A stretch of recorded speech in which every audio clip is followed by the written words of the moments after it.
Page 134, The House of the Rising Sun.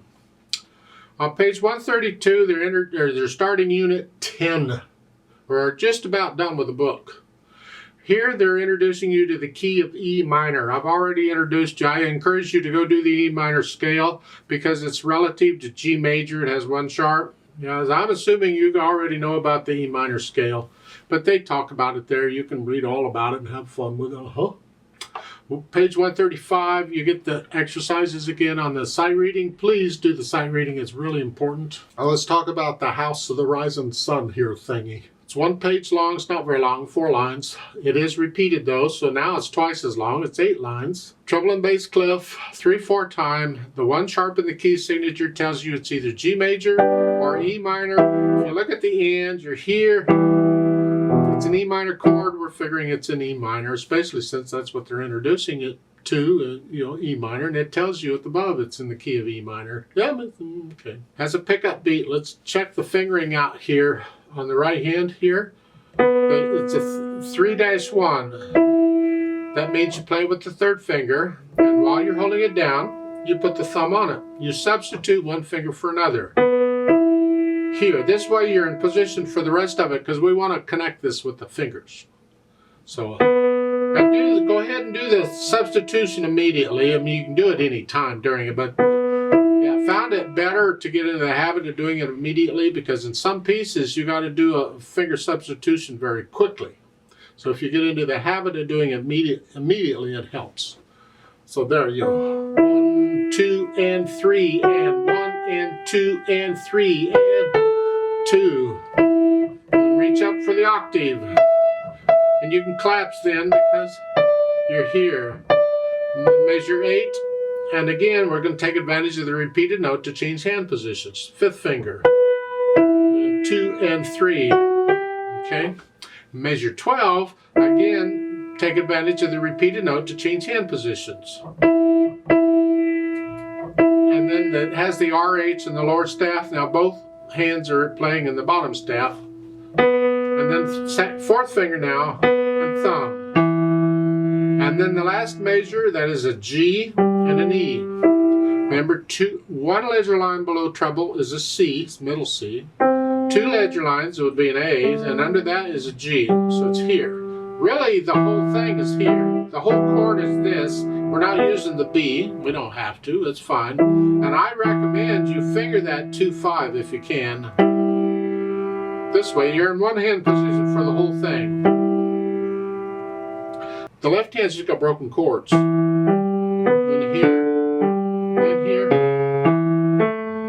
They don't need a natural sign to measure 4, but it's nice. It doesn't hurt to have it there. It's okay. Back up. Now when you get to measure 8, look out, because it's here. It'll be D sharp and then come down. Last line, you're here. I do recommend a thumb on the F sharp if you can, because you got to reach down to get the E.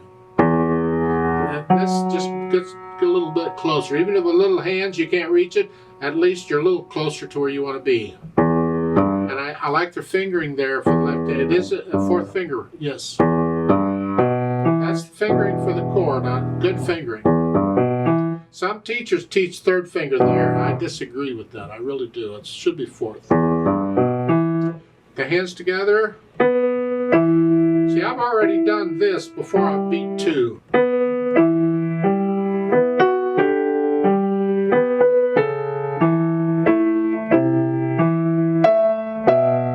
You put the hands together and then go back through and get rid of the hesitation. So it's a steady beat. I don't care how fast you go, but it's got to be a steady beat.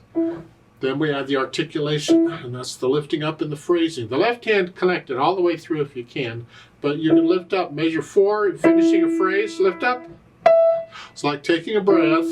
Go ahead and reach out and have your finger there, just lift up. And then you can relax. And the measure 8, you're going to change it, lift up. It's a little bigger lift or a little longer silence than just regular. Because I could do that, but lift up. A little more silence.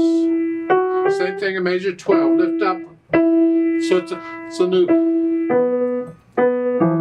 And then I suggest you connect it measures, the last two measures connected. With the hands, connect them. Here, even though it's not marked that way.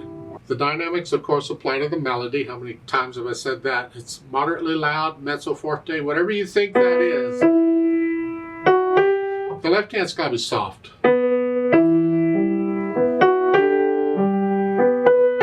The whole thing is basically that till you get to the bottom. At the bottom, you have the hairpin to go back down. You're going to get down to soft here. So plan it out. The measure 14, where the hairpin starts, that's moderately loud. It's a little softer. Moderately soft, soft. Now you can't really connect this because the left hand needs that note. But do the best you can. Speed, andante, we've had this before. This is just a nice leisurely moderate speed. That's the feel of it. It's not the beat.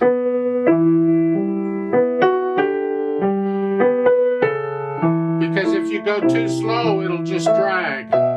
So on a piano, you have to be careful on that. So don't go too slow, don't drag it, but it's not fast either. Nice leisurely pace. There are words to this, they're not in here. Now at the beginning there, between the stabs, you have the MF and then the legato. Legato means connect it. I've already told you that. It's part of the articulation, just connect it. You lift up for the phrasing in the right hand, otherwise you connect it. They have a note above the staff, second time, both hands 8 VA. Oh, isn't this delightful? So when you repeat it, in the fermata, you're going to hold that out for however long it feels right, and then you're going to lift up. Both hands are going to go up. So instead of here, it's up here. Well, figure out how to get there. We got to figure out how to move the hand. You're here. The right hand plays first. So focus on the right hand. Get it up to here. Lift up and move like taking a breath. As you play that, get the left hand where it goes. Wherever it goes. Here. So you're here. So practice the hand moves so the beat is a steady beat. In my opinion, it's just an opinion, the fermata at the end, you could actually leave that out the first time. You could just hold it 3 count or 2 counts. And then go on. So the beat is a steady beat all the way through. Although if you want to put in the fermata, go ahead. I still recommend maybe you hold that fermata out maybe 4 counts, a set number of beats, so the flow of the piece continues. It isn't broken in the middle. That's part of interpreting the music. Different people will do it differently. You can experiment and see what you like. Now, on top of all this, they've added pedal. You don't need pedal on this piece. It does just fine without it. But it's nice to have the harmonies. It's nice to have the overtones. It colors the music because you got lots of time to hear these notes. You got lots of time to hear them, and they're kind of dry the way they are now. It's going to be overlapping pedal. The notes go down first and then the pedal. And when I change the pedal, it's after I play the notes. We're changing the pedal with the harmony here. It's going to cover up the phrasing, but go ahead and do the phrasing in the right hand anyway. You want to feel the phrases whether you hear them or not. So go ahead and do it. Even though all the way through you're going to overlap pedal everything.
I'd like to play this with you, and let's just check the notes and all. I'm not going to do any dynamics.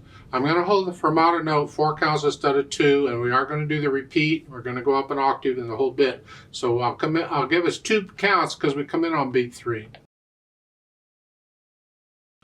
Ready, go.